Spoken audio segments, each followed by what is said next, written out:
Party के थे उनके भारत रत्न समारोह का बहिष्कार कर दिया। इसी बहिष्कार के चलते हुए जनता भी क्रमशः उनको सत्ता से बहिष्कृत करती चली जा रही है, परंतु उनकी बुद्धि परिष्कृत होने का नाम नहीं ले रही है। आज जब अयोध्या में श्री रामलला विराजमान की प्राण प्रतिष्ठा होने जा रही है और उस समय एक बार पुनः कांग्रेस ने अपनी उसी प्रवृत्ति के अनुरूप, क्योंकि यह भारत के इतिहास का ऐतिहासिक पल है, यदि आजादी 800 साल की गुलामी के बाद हमें मिली थी 1947 में, यद्यपि कांग्रेसी कहते हैं 200 साल की गुलामी, हम कहते हैं 800 साल की गुलामी, तो यह 500 साल के संघर्ष के बाद भारत का वह स्वाभिमान उभर कर सामने आने जा रहा है जिसके के लिए सरदार पटेल ने कहा था सोमनाथ मंदिर की प्राण प्रतिष्ठा के समय कि जब जब भारत स्वतंत्र हुआ था तो सोमनाथ की अट्टालिकाओं ने आकाश को छुआ था। और उस अवसर पर यहां एक बात और स्पष्ट करना चाहता हूं, कांग्रेस अपनी प्रवृत्ति के अनुरूप है। मैं आप लोगों के सुलभ संज्ञान के लिए कोट करना चाहता हूं कि जब सोमनाथ मंदिर की प्राण प्रतिष्ठा हो रही थी तो जवाहरलाल नेहरू जी ने 24 अप्रैल 1951 को जाम साहब दिग्विजय सिंह, जो कि उस समय सौराष्ट्र के प्रमुख थे, यानी like technically the chief minister, और उन्होंने जब इनवाइट किया तो नेहरू जी ने क्या लिखा था मैं बताना चाहता हूं, इसलिए कि कांग्रेस उसी परंपरा में चली आ रही है। उन्होंने लिखा कि इस कठिन समय में समारोह के लिए मेरा दिल्ली से आना संभव नहीं है, पर आगे महत्वपूर्ण बात लिखी, इस समारोह के बारे में मैं अपने विचार साफ कर देना चाहता हूं। मैं इस पुनरुत्थानवाद से बहुत परेशान हूं। मेरे लिए बहुत कष्टकारक है कि मेरे राष्ट्रपति और मेरे कुछ मंत्री और राज प्रमुख के नाते आप, राज प्रमुख मतलब उस समय चीफ मिनिस्टर के नाते आप, सोमनाथ के इस समारोह से जुड़े हुए हैं और मुझे लगता है कि मेरे देश की प्रकृति के अनुरूप नहीं है और इसके परिणाम अच्छे नहीं होंगे। ये 24 अप्रैल 1951, सोर्स है selected works of Jawaharlal Nehru series 2 volume 16 part 1। बस वही तो परंपरा थी। उसके बाद इंदिरा जी के जमाने में गोरक्षक संतों पे गोलियां चली। इंदिरा जी के जमाने में 1976 में जब रूटीन खुदाई में राम मंदिर के खंभे निकल रहे थे तो वामपंथी इतिहासकारों के दबाव में रुकवा दिया गया। राजीव जी के जमाने में कार सेवकों की हत्या करने वालों का समर्थन हुआ। पीवी नरसिम्हा राव जी के जमाने में पता नहीं क्या क्या हुआ, वो आपको पता है। और सोनिया जी के जमाने में आते आते राम काल्पनिक होने का हलफनामा तक हो गया। यानी यह बहुत साफ है कि यह प्रवृत्ति जो आज कांग्रेस ने दिखाई है एक मौका था कि आज आप अपने को बदल कर दिखा सकते थे, परंतु आपने ऐसा नहीं किया। परंतु मैं एक और बात स्पष्ट करना चाहता हूं, यह नेहरू की कांग्रेस है, यह गांधी की कांग्रेस नहीं है। क्योंकि महात्मा गांधी का तो राजनीतिक दर्शन था राम राज्य। महात्मा गांधी का नित्य का भजन था रघुपति राघव राजा राम। महात्मा गांधी की समाधि पे लिखा हुआ है हे राम। और आज उस राम राज्य की प्राण प्रतिष्ठा का प्रारंभ हो रहा है, श्री गणेश हो रहा है, और आप उसके साथ नहीं खड़े हैं। इसका मतलब बहुत साफ है कि यह गांधी की कांग्रेस और नेहरू की कांग्रेस का अंतर भी अब बिल्कुल साफ हो गया है। और आज इस अवसर को जो इन्होंने अपने हाथ से गंवाया है, यह कांग्रेस के अंदर का भारतीय संस्कृति, हिंदू धर्म और हिंदुत्व के प्रति जो विरोध है उसको दर्शाता है। अब बताइए इससे ज्यादा क्या होगा कि श्री राम जन्मभूमि केस में जो बाबरी मस्जिद पक्ष के पक्षकार इकबाल अंसारी थे, उनको इनवाइट किया गया है। यह हिंदू धर्म की महान उदारता के परंपरा के अनुरूप है। गोली चलाने वालों को भी इनवाइट किया गया।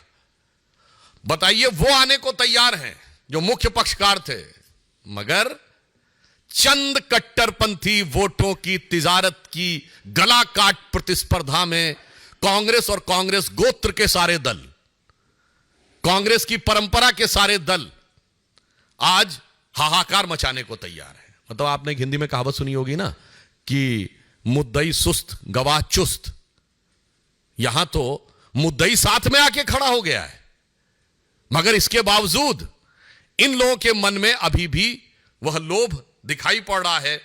तो मैं कह सकता हूं कि एक कहावत होती है कि राम नाम कड़वा लगे और प्यारा लागे दाम, तो दुविधा में दोनों गए, न माया मिली न राम।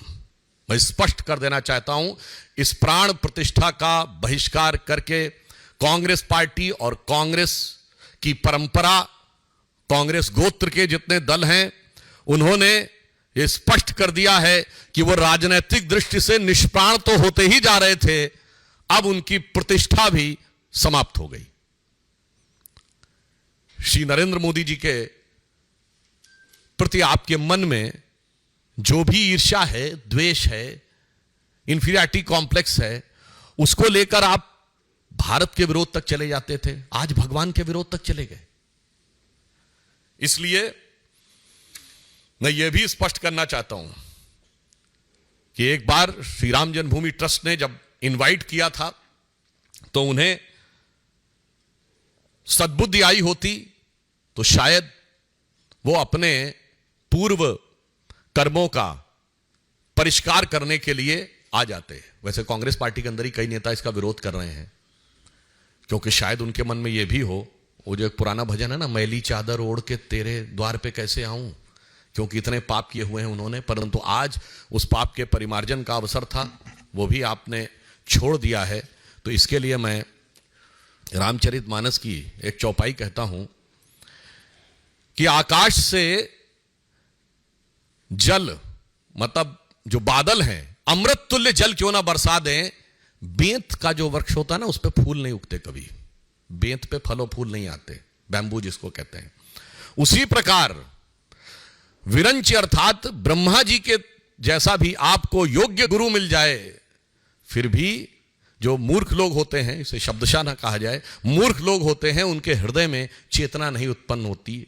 तो कहा गया है, जदपि सुधा बरसहि जलध, फूलहि फलहि न बेद, जो गुरु मिलहि विरंच सम, मूर्ख हृदय न चेत।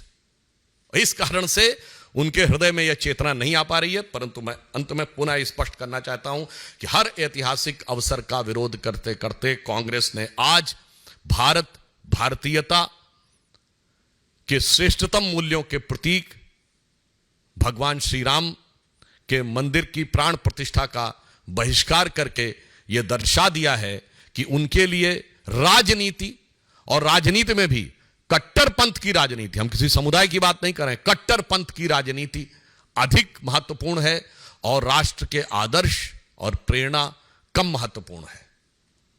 इसलिए मैं यह भी कहना चाहूंगा कि भगवान राम वो आदर्श हैं जो सभी मत संप्रदायों के लोग मानते हैं। दुनिया का सबसे बड़ा बौद्ध देश थाईलैंड का राजा टाइटल होल्ड करता है, किंग रामा द 10th। सबसे बड़ा मुस्लिम देश इंडोनेशिया में प्रतिशत के हिसाब से भारत से ज्यादा रामायण होती हैं, सारे पात्र मुस्लिम होते हैं। लगभग 60% देश जहां नास्तिक हैं, वहां साउथ कोरिया की लेडी मानती है कि उसका वंश परंपरा भगवान राम से है। परंतु अफसोस की बात यह है कि यहां पर जो लोग अपने को गांधी का स्वयंभू उत्तराधिकारी कहते हैं, वो इसके विरुद्ध खड़े हैं। अफसोस की बात यह है कि आज तक उन्होंने अपने बाकी कर्मों के लिए कभी माफी नहीं मांगी है, मगर यहां पर उनको विरोध नजर आ रहा है। तो इसलिए मैं स्पष्ट रूप से कांग्रेस से कहना चाहूंगा कि आप इसके द्वारा यह साफ स्पष्ट कर दीजिए कि अब आप अपने पुराने बयान पे कायम हैं कि नहीं। श्री पीवी नरसिम्हा राव ने दिसंबर 1992 में कहा था ना, वह तथाकथित मस्जिद दोबारा बनवाएंगे, वो बयान से तो बहिष्कार किया नहीं, अपना विड्रॉ किया नहीं, और इससे विड्रॉ कर रहे हैं। यह दर्शाता है कि कांग्रेस के अंदर की मूल प्रवृत्ति क्या है। धन्यवाद।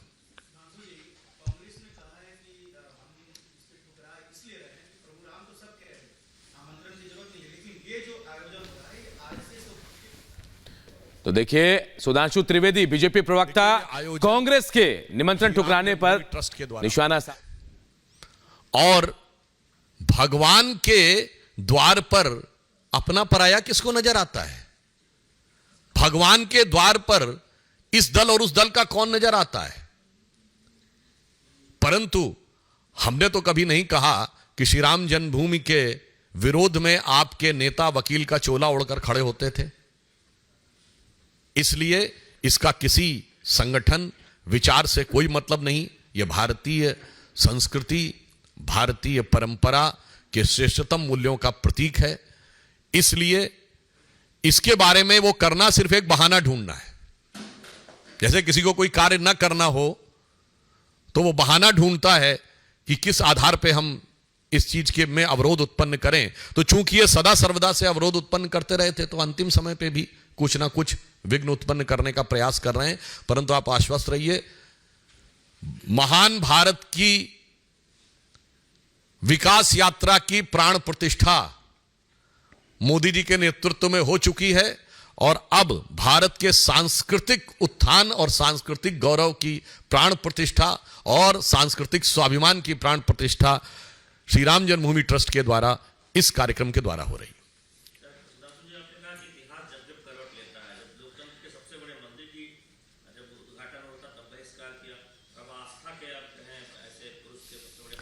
तो बहिष्कार करना कांग्रेस की आदत है, इन्हें विरोध करने के लिए कोई ना कोई बहाना चाहिए। शुरुआत से विरोध करते आ रहे हैं और यही एक बड़ी वजह है कि अब भी विरोध करें, कहना है सुधांशु त्रिवेदी का। चौपाई है सकल पदार्थ हैं जगमाही, कर्महीन नर पावत नहीं। तो सभी अच्छे अच्छे अवसर संसार में उपलब्ध हैं, परंतु कुछ लोग जो अपने कर्म से हीन होते हैं उन्हें प्राप्त नहीं होता। इसलिए हर ऐतिहासिक अवसर पर भागीदार बनने से कांग्रेस वंचित रहती है और उसका विरोधी के रूप में खड़ी हो जाती है।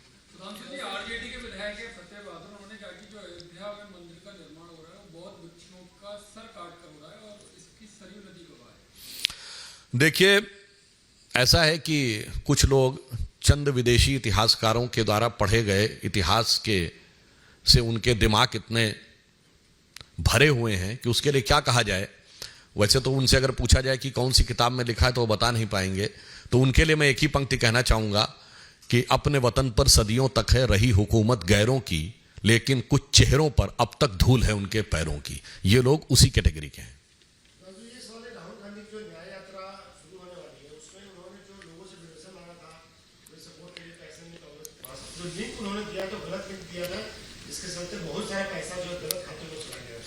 देखिए, यही तो प्रॉब्लम है। कांग्रेस सत्ता में रहे या प्रतिपक्ष में रहे, वो खातों का लिंक जो है हमेशा गलत ही होता है।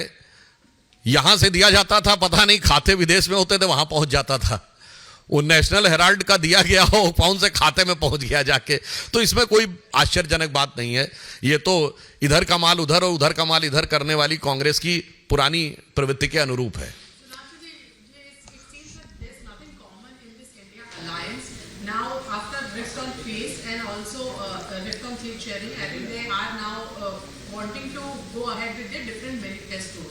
Initially ये हुआ था कि उन्हें लगा था कि एक मैनिफेस्टो आएगा, but I think they have decided on having separate manifestos for. एकता का दम्भ भरने वाले अब बंटवारे के नाम पे बिखराव की तरफ बढ़ रहे हैं। तो अब वो अलग अलग राह पे तो पहले भी अलग थे। तो शायद उनके दलों के लिए यह पंक्ति उचित लगती है कि आईने के 100 टुकड़े करके हमने देखे हैं, एक में भी तन्हा थे 100 में भी अकेले हैं। Thank you. तो जैसा आपने देखा, जो लोग न्याय यात्रा निकाल रहे हैं, जब भगवान राम को न्याय देने की बात आती है तो कितना घबरा जाते हैं, कितना विचलित होते हैं। ये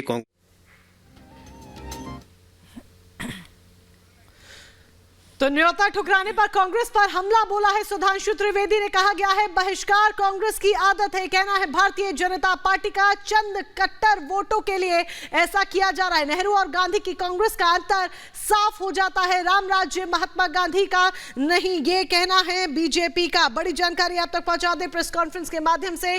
कांग्रेस पर हमला बोलते हुए यहां पर बीजेपी नेता सुधांशु त्रिवेदी नजर आए हैं, जहां पर उन्होंने एक के बाद एक वार किए कांग्रेस पर और कहा कि प्राण प्रतिष्ठा न्योता ठुकराया गया है, बहिष्कार करना कांग्रेस की आदत है, सिर्फ चंद कट्टर वोटों के लिए यह बहिष्कार किया गया है।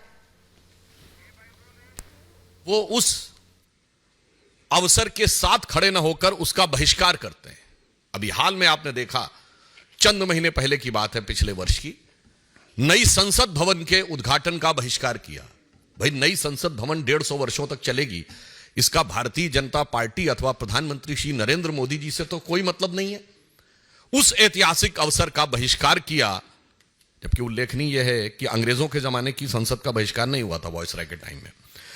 जीएसटी लागू हुआ, भारत के कर संरचना में, टैक्स स्ट्रक्चर में ऐतिहासिक पैराडाइम शिफ्ट हुआ, उसका बहिष्कार किया। G20 अभी अभी हुआ, पहली बार ऐसा हुआ कि 20 राष्ट्राध्यक्ष और वो दुनिया के सबसे शक्तिशाली 20 देशों के राष्ट्राध्यक्ष भारत में आए। क्योंकि मैं पुनः विनम्रता से कह दूं कि नॉन अलाइन समिट भी हुआ था, पर नॉन अलाइन समिट उस समय वर्ल्ड का पावर सेंटर नहीं माना जाता था, and G20 is considered as the power centre.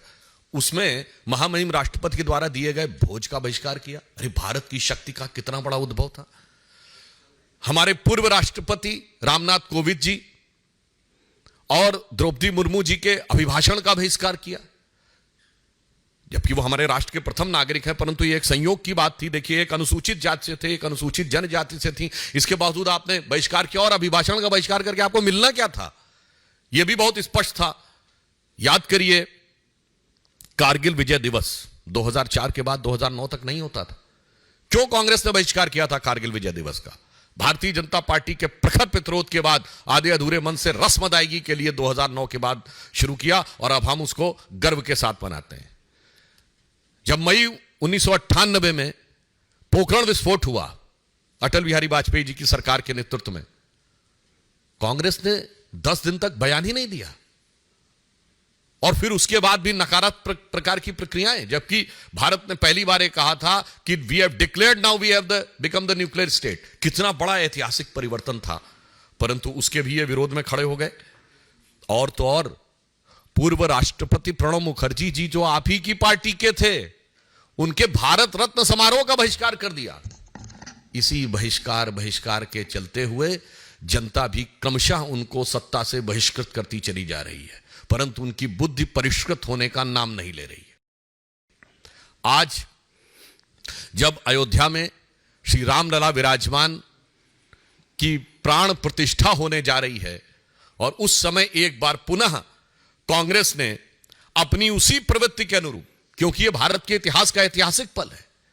यदि आजादी 800 साल की गुलामी के बाद हमें मिली थी 1947 में, यद्यपि कांग्रेसी कहते हैं 200 साल की गुलामी, हम कहते हैं 800 साल की गुलामी, तो ये 500 साल के संघर्ष के बाद भारत का वह स्वाभिमान उभर कर सामने आने जा रहा है, जिसके के लिए सरदार पटेल ने कहा था सोमनाथ मंदिर की प्राण प्रतिष्ठा के समय कि जब जब भारत स्वतंत्र हुआ था तो सोमनाथ की अट्टालिकाओं ने आकाश को छुआ था।